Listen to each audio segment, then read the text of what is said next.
Hello, darlings. Shh. What? You have to whisper. Why do I have... It's ASMR. Okay, darlings, I have to whisper.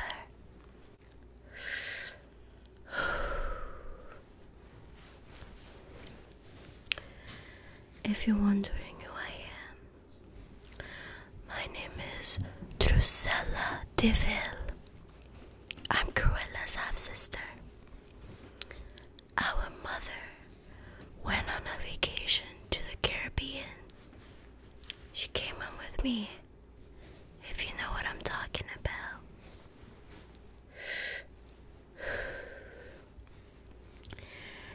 Anyway, today I'm taking over for asmrgorda. She asked me to read you a few scary stories, so here I am, in the flesh.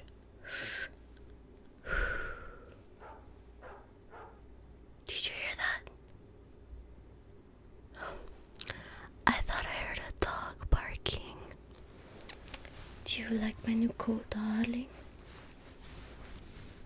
I ran into an owner of a poodle. Anyways, let's begin. A long time ago, long time ago, a woman named Maria married a rich man. She did the right thing, in my opinion, with whom she eventually had two children. Why would you have children when you can have puppies? Then their marriage hit a rough patch.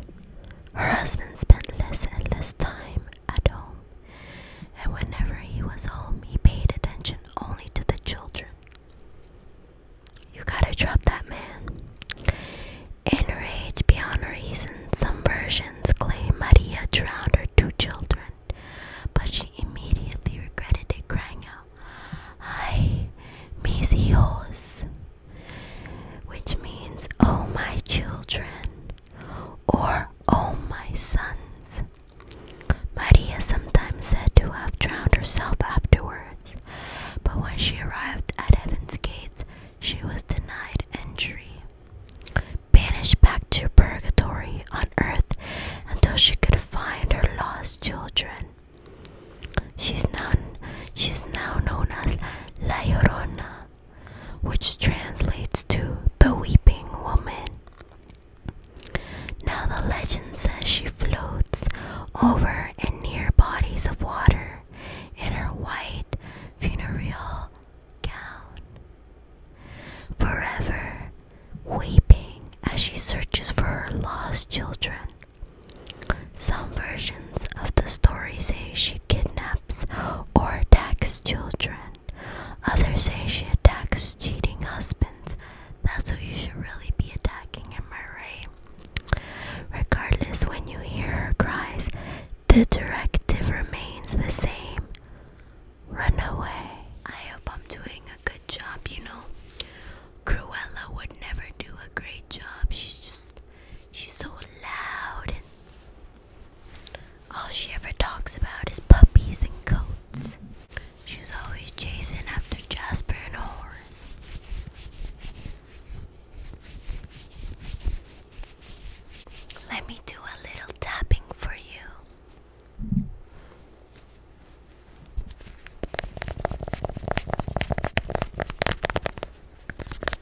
Ribbon is a short story about a girl who wears something around her neck that she refuses to take off. It is also known as the red satin ribbon. Bill whistled as he strolled through the park. He was on his way to meet his girlfriend Sally. He could smell spring in the air.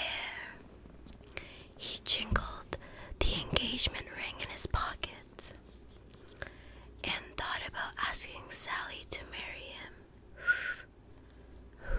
Sally sat down on a park bench and Bill kneeled down in front of her. "Sally," Bill said, "you are the most beautiful girl I've ever met. I love you and I want you to be my wife. Will you marry me?"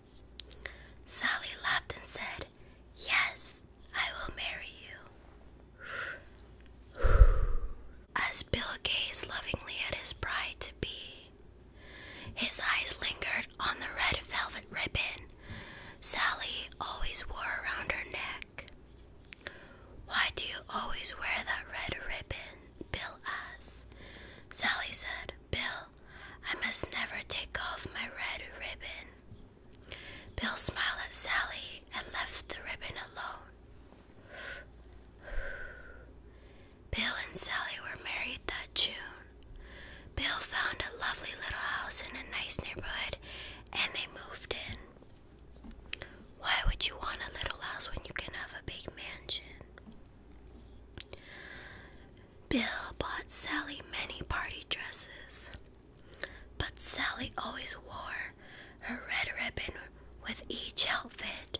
Bill thought this was odd. Never question a woman's sense of style. Sally just smiled and said, "I must never take off my red ribbon." After a few years, Sally found out she was going to have a baby. This news delighted Bill. Sally talked with her friends who had babies. Bill talked with his buddy who had children. They talked together late into the night about what they had learned from everyone. When the big day came, Sally said, "Please tell the doctor I must not take off my red ribbon." Bill frustrated, but he promised Sally that he would tell the doctor. After the baby was born, Bill gave Sally flowers. "Thank you for the flowers, Bill," Sally said. "And thank you for telling the doctor I must not take off my red ribbon, red ribbon, red ribbon, red ribbon, red ribbon." Bill did not understand why the red ribbon was so important. "Do you want to hold little Billy?" Sally asked. Bill, Sally, and little Billy lived happily for many years in a small, lovely house in the nice neighborhood. When little Billy was a baby, he would sometimes reach for the red ribbon around his mother's neck. Sally would gently take his little hands in hers and coo at him, saying, "Mommy must never take off the red ribbon." The red ribbon had frustrated Bill for a long time. He loved Sally with all his heart, but did not understand her need to wear the red ribbon. After many years, Bill had an idea. "Our anniversary is coming up. I will buy Sally a beautiful necklace. She will take off that old red ribbon so she can wear that beautiful necklace." Their anniversary came. Bill took Sally to a fancy restaurant overlooking Central Park. They had a delicious meal. Then Bill gave Sally a velvet box with a beautiful diamond necklace in it. She opened it, smiled, and tears came to her eyes. Bill put the necklace around her neck and started to take off the red ribbon. Sally stopped him. She said, "I must never take off my red ribbon." Bill sat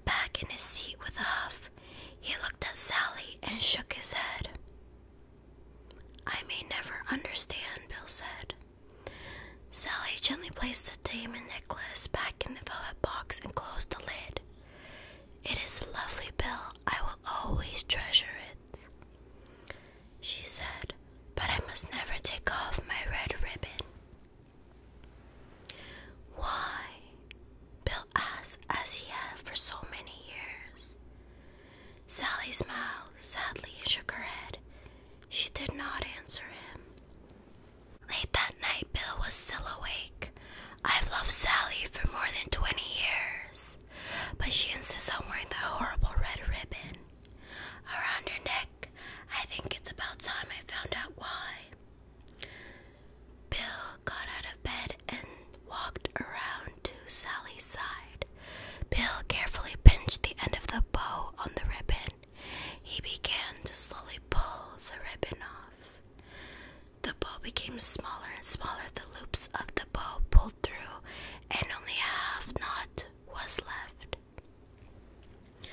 Bill slid his finger under the half knot and tugged. Zip! The red ribbon gave way. Pop! Sally's head came off. It rolled right to the floor, bouncing in the moonlight. One large tear fell from Sally's eye. "I warned you," she said.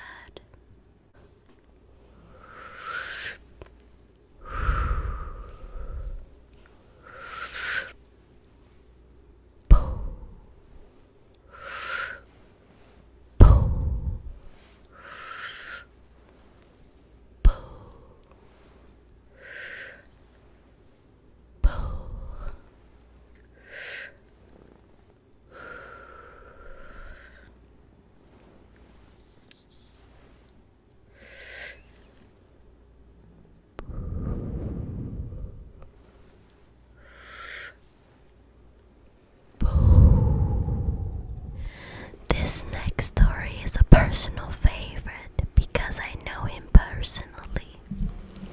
This one is called Harold. When it got hot in the valley, Thomas and Alfred drove their cows up to a cool green pasture in the mountains to graze.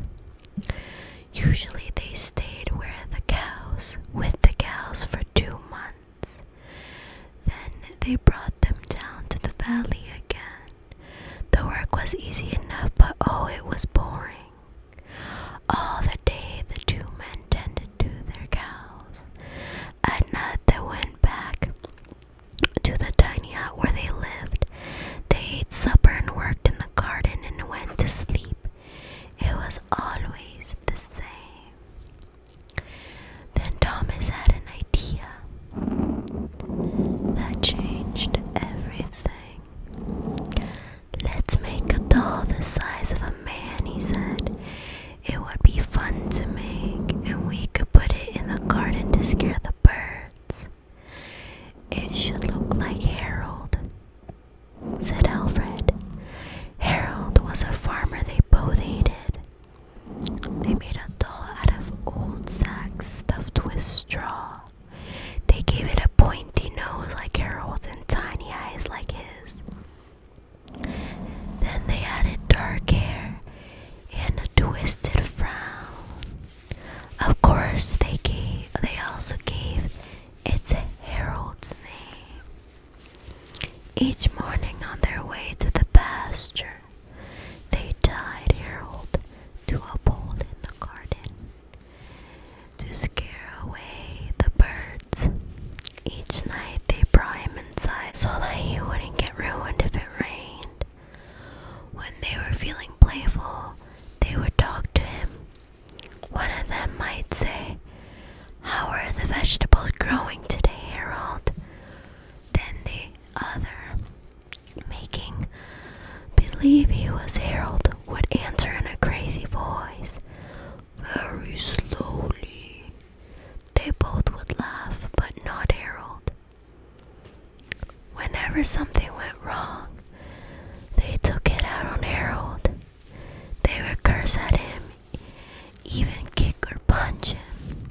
Sometimes one of them would take the food they were eating, which they both were sick of, and smear it on the doll's face.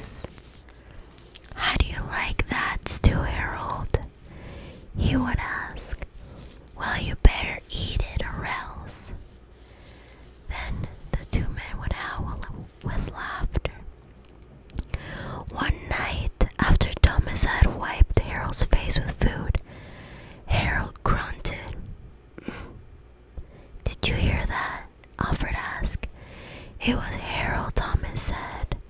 I was watching him when it happened. I can't believe it. How could he grunt? Alfred asked. He's just a sack of straw. It's impossible. Let's throw him in a fire, Thomas said, and that will be that. Let's not do anything stupid, said Alfred. We don't know what's going on.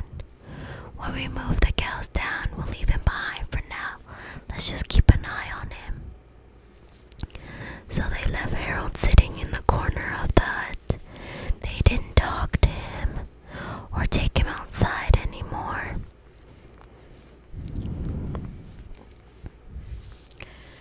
Now and then the doll grunted, but that was all. After a few days, they decided there was nothing to be afraid of because a mouse or some insects had gotten inside Harold and were making these sounds. Boy, were they wrong. So Thomas and Alfred went back to their old ways. Each morning, they put Harold out in the garden, and each night they brought him back into the hut. When they felt playful, they joked with him. When they felt mean, they treated him as badly as ever. Then one night, Alfred noticed something that frightened him. Harold is growing, he said. I was thinking the same thing, Thomas said. Maybe it's just our imagination. Alfred replied, we have been up here on this mountain for far too long. The next morning, while they eat, Harold stood up and walked out of the hut. He climbed up on the roof and trotted back and forth like a horse on its hind legs. All day and all night, he trotted like that. In the morning, Harold climbed down and stood in a far corner of the pasture. The men had no idea what he would do next. They were afraid. They decided to take the cows down into the valley that same day. When they left, Harold was nowhere in sight. They felt as if they had escaped a great danger and began joking and singing. But when they had gone only a mile or two, they realized they had forgotten to bring the milking stools. Neither one of them wanted to go back for them, but the stools would cost a lot to replace. There really is nothing to be afraid of, they told one another after that. What could a doll do? You'd be surprised. They drew straws to which one would go back. It was Thomas. I'll catch up with you, he said, and Alfred walked toward the valley. When Alfred came to a rise in the path, he looked back for Thomas but did not see him anywhere. But he did see Harold. The doll was on the roof of the hut again.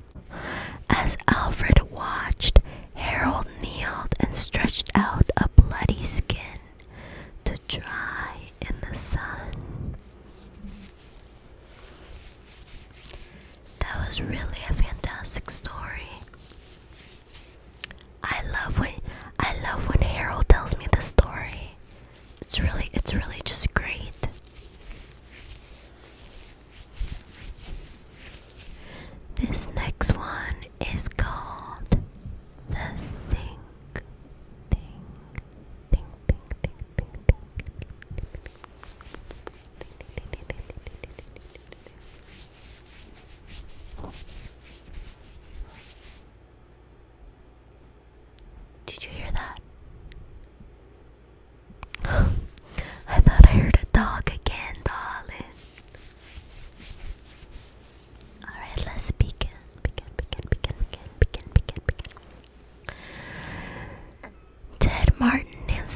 across the road, then turned around and returned to the field.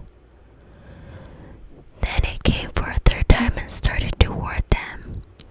By now, Ted and Sam were scared and they started running. But when they finally stopped, they decided they were being silly and childish. They weren't so sure what had scared them, so they decided to go back and get a better look. Why? Pretty soon they saw it, for it was coming to meet them. It was wearing black pants, a white shirt, and black suspenders. Oh, don't you just love a man in suspenders? Sam said, I'm going to try to touch it. They will know if it's real. He courageously walked up to it and peered into its face. It had bright, penetrating eyes that sunk into its head. It looked almost like a skeleton.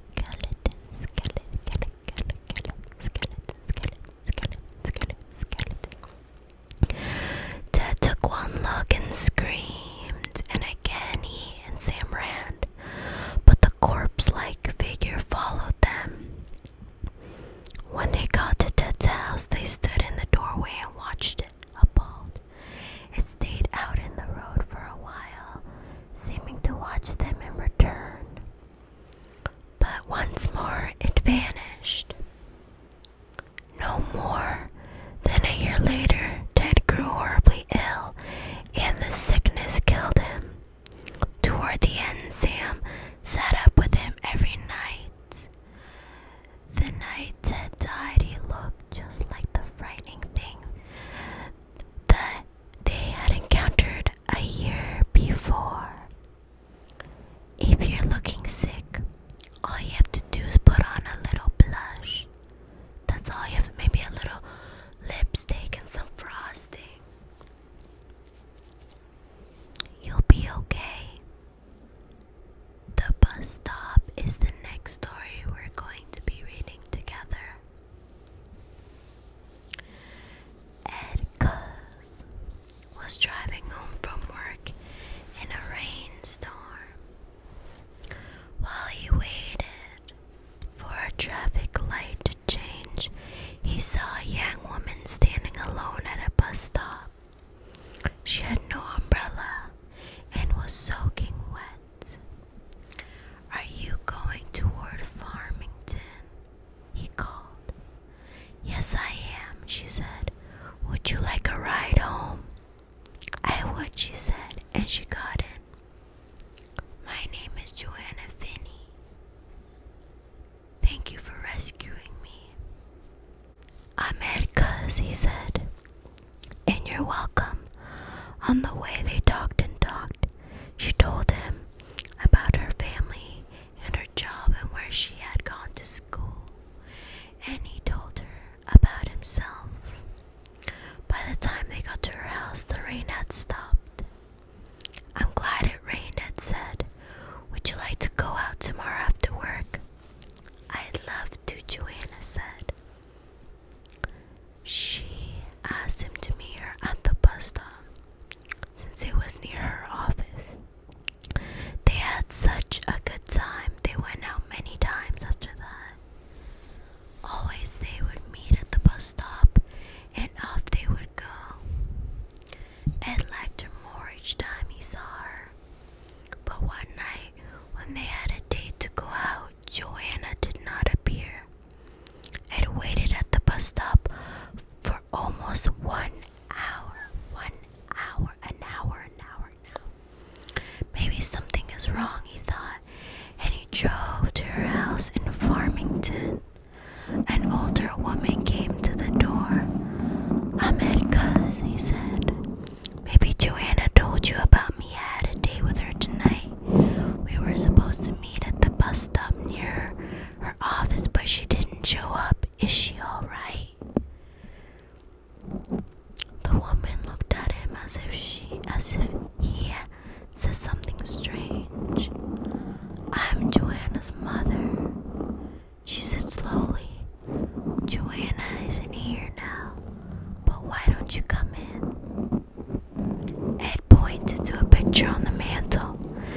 looks just like her, he said.